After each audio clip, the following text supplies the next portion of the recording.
19వ తారీఖు ఈ నెల సిద్దిపేటలో నర్సాపూర్ చౌరస్తాలో గోదా శ్రీనివాస్ను పర్వతం రాజు కర్రతో కొట్టి హత్య చేయడం జరిగింది. దీనికంటే ముందు పర్వతం రాజుకు మృతుడు శ్రీనివాస్కు ఇద్దరి మధ్యన స్నేహం కలదు. అయితే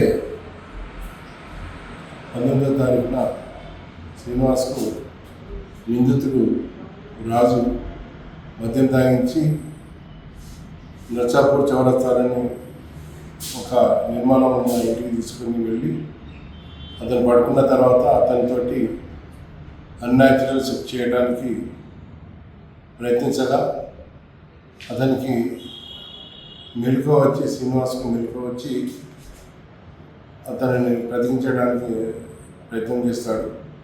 దానితో పర్వతం రాజు అతనిని సెంట్రింగ్ కర్రతోటి నెత్తి మీద మోది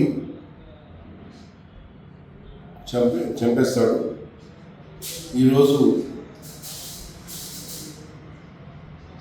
సిద్దిపేటలోని పాత బస్టాండ్ ఏరియాలో నిందితుడు అనుమానాస్పదంగా తిరుగుతుండగా పోలీసులకు అనుమానం వచ్చి ఇతన్ని పట్టుకొని విచారించగా ఇతను తన నేరాన్ని అంగీకరించినాడు. అతనిని వెంటనే అరెస్ట్ చేసేసి కోర్టులో హాజరుపరచడం జరుగుతుంది. నిందితునికి ఇంతకుముందు కూడా కరీంనగర్ రూరల్ పోలీస్ స్టేషన్లో, వన్ టౌన్ పోలీస్ స్టేషన్లో కూడా కేసులు ఉన్నాయి. దానికి ఇంతకుముందు కూడా నెల చరిత్ర కలదు.